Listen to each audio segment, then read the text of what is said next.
How can you lead others if you cannot lead yourself? It's a question many people avoid because it forces them to confront a truth far more challenging than any leadership technique or management strategy. Leadership does not begin when you're given authority. It does not begin when you're promoted, when people report to you, or when others expect guidance. Leadership begins much earlier, in a place far more private, within your own decisions, your own disciplines, your own character. Before you can influence others, you must first govern the world inside you. I've met many individuals with impressive titles, executives, directors, team leaders, people who command meetings, drive results, and make important decisions. But titles do not guarantee leadership. Picture one of them, a person who walks into the office with authority but cannot control their temper. Their voice rises when things go wrong. Their stress spills onto the team. Their mood dictates the climate of the room. Their position says leader, but their behavior says reactive, unstable, unprepared. This is one of the most common contradictions in organizations today. People trying to lead publicly what they have not mastered privately. And the reason is simple. You cannot give what you don't possess. You cannot give calm if you are internally chaotic. You cannot give clarity if your own priorities are confused. You cannot give trust if your integrity is inconsistent. True leadership is not something you perform, it is something you radiate. Others don't follow your instructions, they follow your example. And your example is shaped every day by how well you lead yourself. This is why so many leaders struggle. Regardless of experience or intelligence, they try to change others without changing themselves. They attempt to correct behavior without correcting their own patterns. They demand discipline from their teams while their own habits are fragile. They want respect but react impulsively. They want unity but communicate defensively. They want accountability but often avoid the uncomfortable honesty required for personal growth. They forget that leadership is not about managing people, it is about managing your character in front of people. Real leadership begins when you stop asking, how do I make them change? And start asking, how do I need to change? When you take responsibility for your reactions, your time, your focus, your emotions, your commitments, your choices, then and only then do you unlock the capacity to inspire others. People trust a leader who is led by principle. They feel safe around someone who governs their own impulses. They grow when guided by someone who grows first. That is what this message is about. Throughout our time together today, I'm going to help you build leadership from the inside out, from character to behavior, from behavior to influence, and from influence to results. Not through pressure or control, but through authenticity, self-mastery, and personal alignment. Great leaders lead themselves first, and when you learn to do that, everything else, your relationships, your work, your confidence, your influence begins to rise from that foundation. Let's begin this journey together. When you fail to lead yourself, the consequences rarely appear all at once. They accumulate quietly, subtly, until one day you realize that your life, your work, and your relationships are being shaped not by your choices, but by your impulses. Self-leadership is not a luxury. It is the foundation upon which every other form of leadership stands. And when that foundation is weak, everything built upon it becomes unstable. One of the first signs of a lack of self-leadership is chronic indecision. You hesitate, delay, postpone. You avoid the difficult choices and gravitate toward what is comfortable. Without an internal compass, every decision feels heavy, every path uncertain. You become reactive to circumstances instead of proactive toward purpose. And the longer you delay leading yourself, the more life begins to feel like something happening to you rather than something guided by you. Another consequence is emotional reactivity. When you don't govern your emotions, they govern you. A small frustration becomes a disproportionate outburst.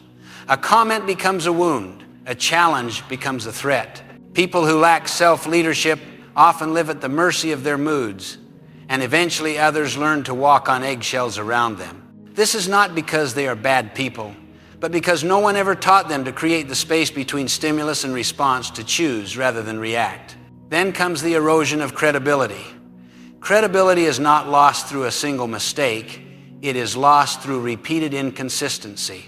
When you say one thing and do another, when you make commitments you don't follow through on, when your reactions surprise even you, people stop trusting your leadership. They may still respect your intelligence or your skill, but they will hesitate to rely on your judgment. The absence of self-leadership slowly deteriorates the authority you once hoped to project. Relationships suffer as well. Not intentionally, but inevitably. Without self-leadership, small misunderstandings turn into conflicts, conflicts into distance, and distance into resentment. Loved ones feel neglected or misunderstood. Colleagues feel criticized or unsupported. Friends feel secondary to your stress. Over time, the emotional wear becomes visible. You feel the weight of disconnection but don't know how to repair it because the problem is not them, it's the lack of stability within you. And then there is the quiet, heavy feeling of being lost. A sense that you are busy but not progressing, active but not aligned, surrounded by people yet disconnected from yourself. This internal drift is one of the most painful consequences of not leading your own life. Without direction, every day feels like a repetition of the last. Without clarity, every challenge feels larger than it is. Without ownership, every failure feels personal and every success feels accidental. Let me illustrate this with someone you may recognize. Imagine a manager who is brilliant, technically, highly skilled, deeply knowledgeable, admired for his talent, but he is impulsive. He interrupts people. He raises his voice. He panics under pressure. He blames others when things go wrong and becomes defensive when challenged. Over time, the team stops sharing ideas. They avoid difficult conversations. They do the minimum required to avoid conflict. The manager cannot understand why morale is low, why turnover is rising, why performance is slipping. The answer is simple. He is not losing his team because of his lack of ability. He is losing them because of his lack of self-leadership. This creates what I call leadership debt. Every time you fail to manage your emotions, every time you react impulsively, every time you avoid responsibility, every time you let discipline slip, you accumulate debt. And eventually, you must pay that debt in lost trust, lost opportunities, and lost influence. The price is always higher than the cost of leading yourself would have been. Remember this: if you cannot lead your impulses will lead your leadership. And impulses, by nature, are unsteady, unpredictable, and often unwise. They make decisions based on fear, ego, or immediate gratification, not on principles, purpose, or vision. This is why self-leadership is not optional. Without it, no relationship can flourish, no team can thrive, no influence can be sustained. Without self-leadership, nothing remains stable for long. But once you begin to strengthen this foundation, everything in your life becomes more grounded. Your decisions, your emotions, your relationships, and your leadership itself. Self-leadership has nothing to do with personality, charm, or technique. It is not about managing impressions or appearing strong. Real leadership begins long before you speak or act. It begins with character, the internal substance that shapes every choice you make. Techniques may help you persuade others for a moment, but character determines who you become over a lifetime. Without character, leadership collapses the moment pressure arrives. Character is built on principles: integrity, humility, and moral courage. Integrity means your actions match your values. Humility means being open to truth beyond your ego. Moral courage means doing what is right even when it is uncomfortable, unpopular, or costly. These traits do not appear overnight. They are forged in daily decisions, especially the ones no one sees. Every time you keep a promise, tell the truth, or take responsibility, you strengthen your character. And every time you avoid responsibility, distort the truth, or choose convenience over conscience, you weaken that foundation. But character alone is not enough. You also need conscience, that quiet inner voice that tells you what you ought to do. Conscience is not fear, guilt, or external pressure. It is your moral compass, the link between your internal values and your external behavior. Your conscience reminds you of the person you are capable of becoming.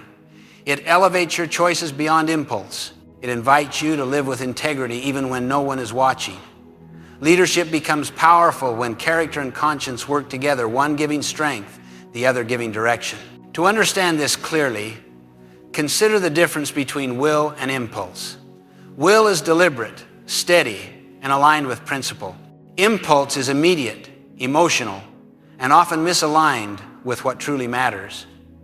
Many people mistake impulsiveness for decisiveness, but true decisiveness is guided by will, by conscience, never by reactivity. The strongest leaders are not the ones who act fastest, they are the ones who act from clarity. Then consider the difference between values and expectations.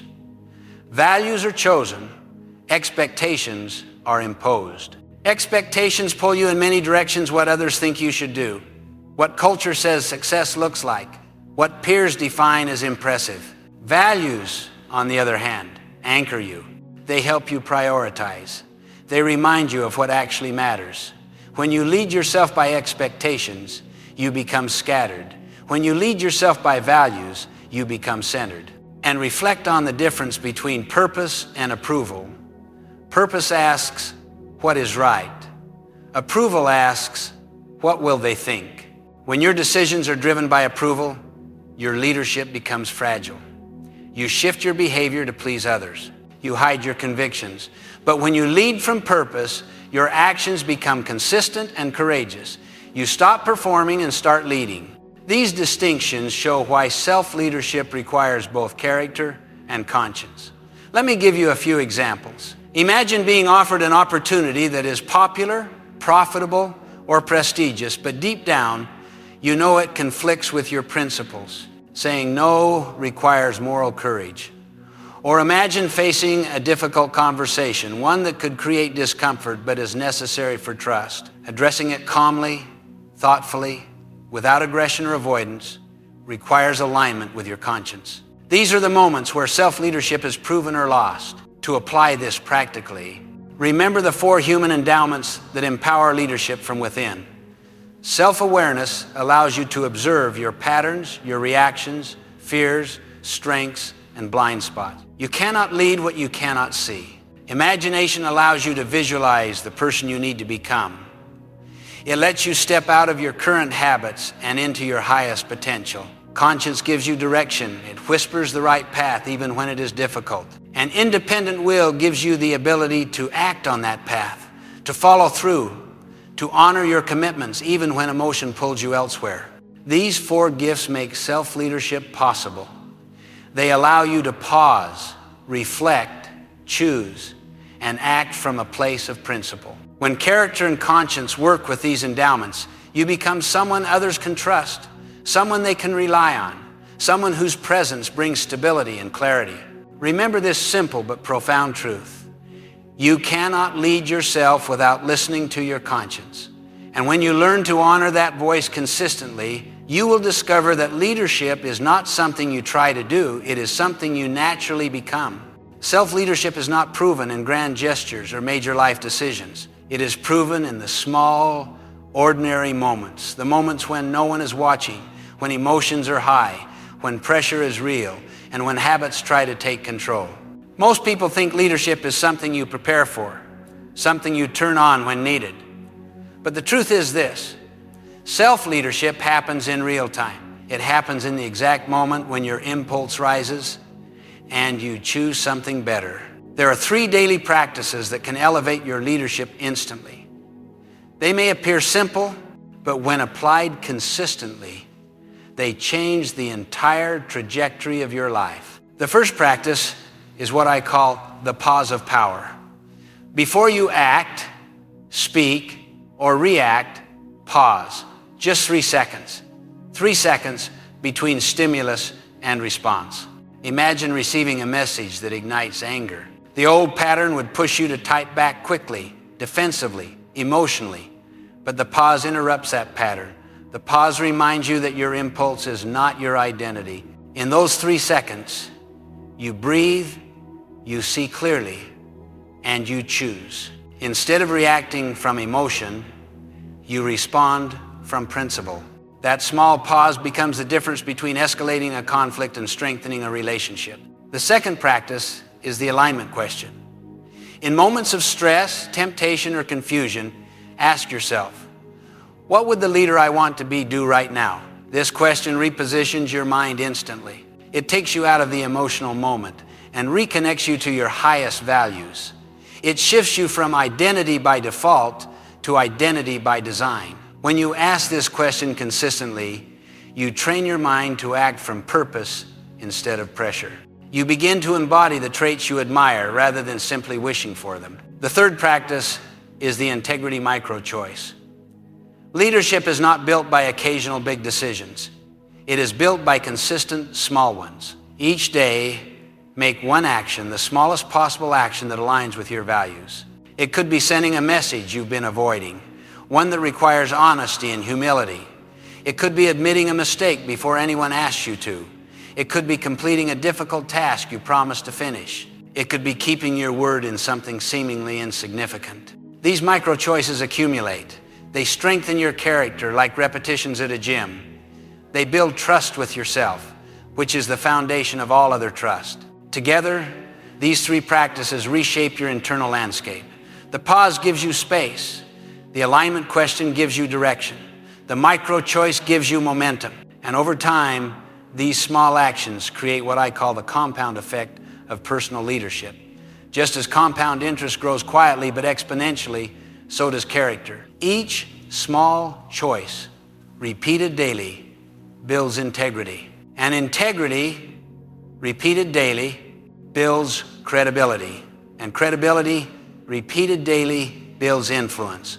This is how private victories become public victories.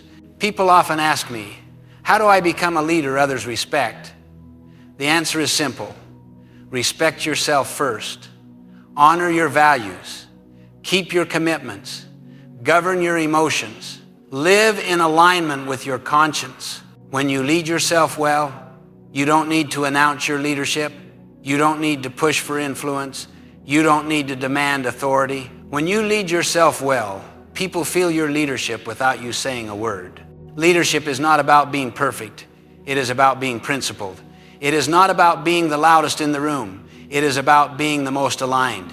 Your presence becomes calmer. Your decisions become clearer.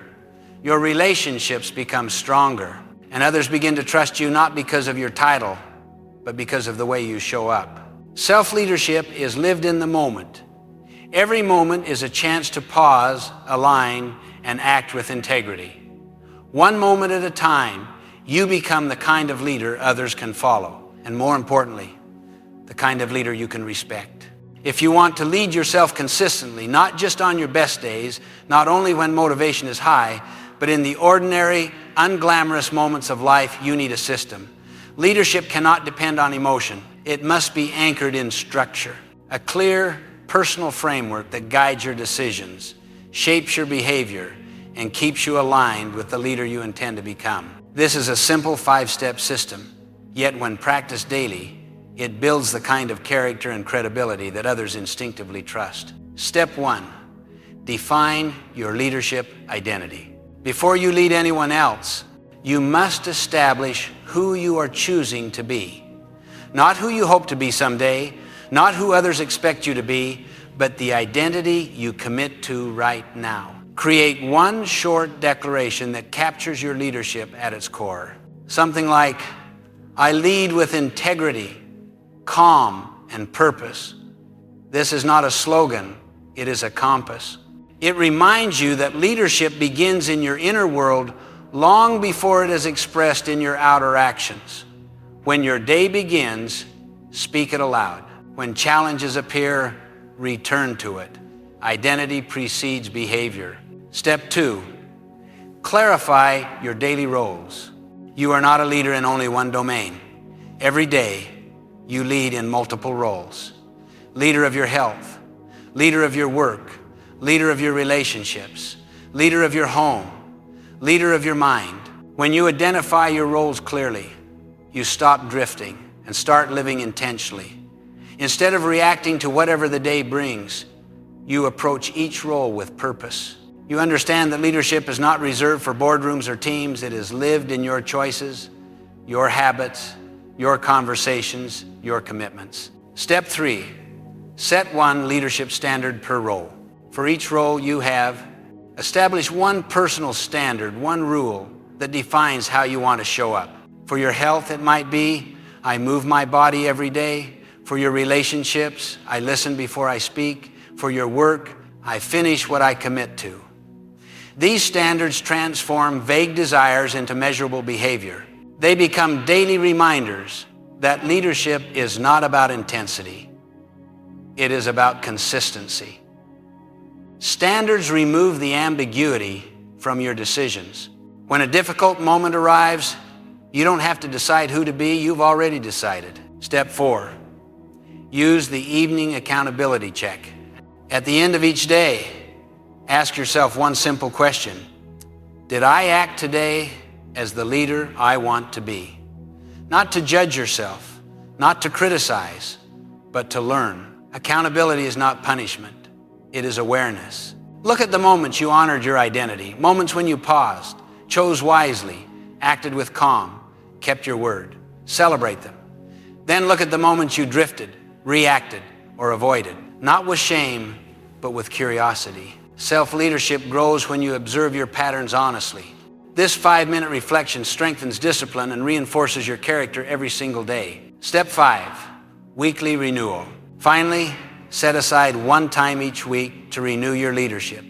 Review your purpose, reconnect with your values, evaluate your energy, adjust your direction. Ask, what kind of leader do I need to be this week?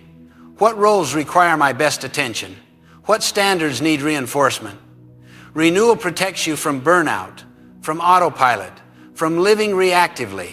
It is the weekly reset that brings clarity back to your decisions and strength back to your commitments. These 5 steps are not theoretical, they are tools for real life. They help you navigate difficult conversations with calm instead of tension. They guide you through high-pressure moments at work where your response influences an entire team. They help you lead your children with patience rather than frustration. They help you lead projects with clarity and reliability. Each step strengthens the structure of your character, and character is the foundation of all lasting leadership. When you practice this system consistently, something remarkable begins to happen. People start to trust you, not because of your position, but because of your presence. You become steadier, clearer, more intentional. You gain credibility, not through words, but through behavior. Your influence deepens because it is rooted in authenticity, not authority. This is the promise of self-leadership. More credibility, more calm, more genuine influence. You lead yourself first, and then everything else rises with you. Great leadership begins long before anyone sees you, long before a team looks to you for direction, long before your family turns to you for strength, long before the world evaluates your results. Leadership begins in the quiet, unseen decisions you make within yourself. It begins in the moments no one applauds, no one notices, no one records. Those private victories shape every public outcome. When you choose to lead yourself, everything changes. You begin to experience a different kind of strength, one not built on force, but on clarity. Your emotions no longer pull you in every direction. You respond deliberately, purposefully. Instead of reacting to pressures, you become centered in your principles. Instead of drifting through decisions, you make them with firmness and calm conviction. Imagine yourself living from that place each day. Imagine walking into difficult conversations without fear because you know who you are and what you stand for. Imagine relationships built not on defensiveness, but on trust, because people feel your steadiness, your honesty, your genuine intent. Imagine a life where your influence doesn't come from your title, but from your character, where others naturally look to you, not because you demand it, but because you embody the kind of leadership they respect. That is the transformation self-leadership makes possible. You become someone whose presence brings clarity instead of confusion, confidence instead of tension, direction instead of uncertainty. You lead not by forcing outcomes, but by modeling the way. Your example becomes the most powerful form of leadership you possess. And so I leave you with this truth. Leadership is not a title, It is a way of being. It is the daily choice to govern your impulses, to align your actions with your values, and to listen to the quiet guidance of your conscience. You do not wait for permission to lead. You begin with yourself right now in this moment. Let this be your internal commitment. Lead yourself first. Everything else will rise from that foundation. Your teams will feel it. Your relationships will feel it. Your future will be shaped by it, because when you change the inner script, the outer story transforms. And as always, remember, between stimulus and response, I choose leadership. Thank you for walking this path of growth, of character, of intentional living. When you lead yourself, you become the kind of person capable of lifting others. And that is the essence of true leadership. Join me in the next chapter, where we dive deeper into building a personal vision, one that guides your decisions, strengthens your discipline, and illuminates the path ahead. Your leadership journey continues.